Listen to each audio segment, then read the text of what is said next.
નમસ્કાર, દૂરદર્શન સમાચારમાં આપનું સ્વાગત છે। ઇઝરાયલમાં યાદગાર રોકાણના બીજા દિવસે પ્રધાનમંત્રી મોદી તથા રાષ્ટ્રપતિ રૂવેન રિવલિન વચ્ચે મુલાકાત યોજાઈ હતી, જેમાં પરસ્પર સંબંધ ગાઢ બનાવવાના ઉપાય પર બંને નેતાઓ વચ્ચે ચર્ચા થઈ હતી। દોસ્તીની કેમેસ્ટ્રી બરાબર ઘૂંટવા માટે પ્રધાનમંત્રીએ આઈ ફોર ઇન્ડિયા અને આઈ ફોર ઇઝરાયલ જેવી મૂળાક્ષરની સામ્યતા દર્શાવી હતી। પ્રધાનમંત્રી મોદીએ કહ્યું કે માનવતાનો સદાય જય જયકાર સર્વત્ર થતો રહે તેવું ઈચ્છતા તમામ દેશ ત્રાસવાદનો ધિક્કાર કરતા અચકાતા નથી। ભૌગોલિક કદ નાનું હોવા છતાં વિરાટ આર્થિક તાકાત મેળવનાર ઇઝરાયલને બિરદાવતા પ્રધાનમંત્રીએ કહ્યું કે આર્થિક દોસ્તીનો લાભ બંને દેશને મળશે। ઇઝરાયલના પ્રધાનમંત્રી બેન્જામિન નેતાન્યાહુએ ગણિતશાસ્ત્રમાં વરાહ મીરના યોગદાનનું સ્મરણ કરી આપણા વારસાને સલામ કરી હતી। રૂપાણી સરકારમાં વરિષ્ઠ મંત્રી તથા સહકારી ડેરી ઉદ્યોગના આગેવાન શંકરભાઈ ચૌધરીએ દૂધ ભરેલા કેન સડક ઉપર ઢોળી દેવાની વિરોધ પ્રક્રિયાને આકરી ટીકા કરી સંવાદ માટે હિમાયત કરી છે। અલ્પેશ ઠાકોર દારૂબંધીથી કરીને અત્યારે દૂધબંધી સુધી પહોંચી ગયા છે। એક દિવસનું દૂધ બંધ થાય તો ખેડૂતોને કેટલું નુકસાન પડે તેની માહિતી કદાચ તેમના ધ્યાન ઉપર નહીં હોય। ગુજરાતની અંદર ગઈકાલનું દૂધ એ 1.45 લાખ લીટર જેટલું ડેરીઓમાં ભરાવવામાં આવ્યું હતું। આજે એમાં 1 લીટર પણ ઓછું નથી થયું। 101,47,00,000 લીટર જેટલું દૂધ આજે ભરાયું છે।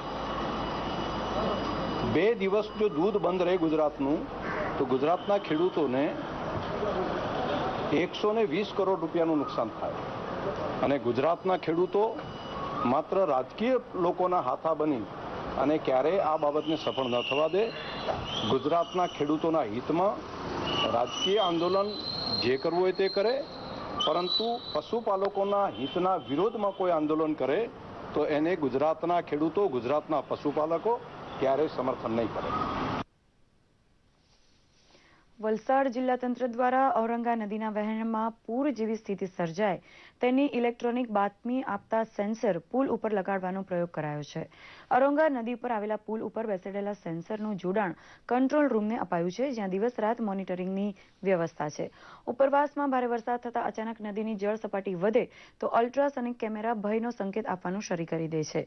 વલસાડ શહેર નજીકથી પસાર થતી ઔરંગા નદીમાં દર ચોમાસે પૂર આવતા શહેરમાં પાણી ભરાઈ જવાની ઘટના બને છે। તેની ઇલેક્ટ્રોનિક અગમચેતી હવે સેન્સર બેસાડી દાખવવામાં આવી છે। કેન્દ્ર શાસિત પ્રદેશ દમણ ખાતે સંકલિત બાળ સંરક્ષણ યોજના સમાજ કલ્યાણ વિભાગ તરફથી નન્હે હાથ કલમ કે સાથ કાર્યક્રમનું આયોજન કરવામાં આવ્યું હતું। નાની દમણ મોડર્ન સરકારી પ્રાથમિક શાળામાં યોજાયેલા આ કાર્યક્રમનો સમાજ કલ્યાણ સચિવ પૂજા જૈને શુભારંભ કરાવ્યો હતો। કાર્યક્રમમાં શાળાના બાળકોને નોટબુક, ટિફિન, વોટર બેગ સહિત અભ્યાસને લગતી સામગ્રી આપવામાં આવી હતી। આ પ્રસંગે CHRમાં સહાય કરનારા ઉદ્યોગપતિઓને પણ સમાજ કલ્યાણ વિભાગ દ્વારા પ્રમાણ આપી સન્માનિત કરાયા હતા। શાળામાં ભણતા સાધારણ પરિવારના સંતાન સુધી ઉત્તમ શૈક્ષણિક સામગ્રી પહોંચાડવાની આ પ્રથા અનુકરણ પાત્ર બની છે।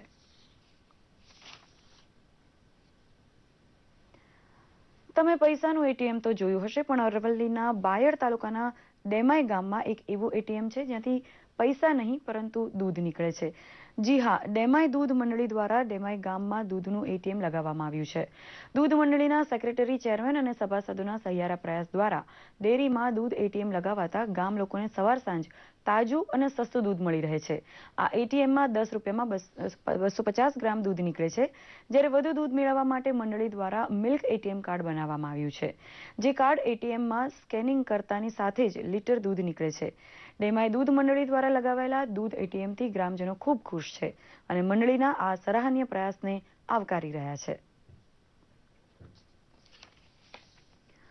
ગુડ્સ સર્વિસ ટેક્સ એટલે કે GST સમગ્ર દેશમાં લાગુ થતાં જ કોમર્શિયલ ટેક્સની ચેકપોસ્ટ નાબૂદ થઈ રહી છે।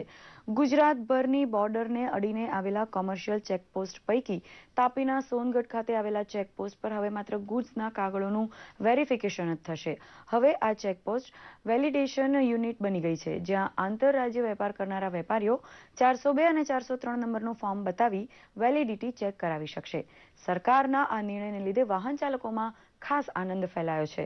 ટ્રક ચાલકોએ ભૂતકાળમાં ચેકપોસ્ટ પર લાગતી લાંબી લાઈનોમાં ઊભા રહેવામાંથી છુટકારો મેળવવાની સાથે જીએસટી અમલમાં આવતા સમયની બચત સાથે ભ્રષ્ટાચાર પણ ઘટશે એવી આશા વ્યક્ત કરી છે.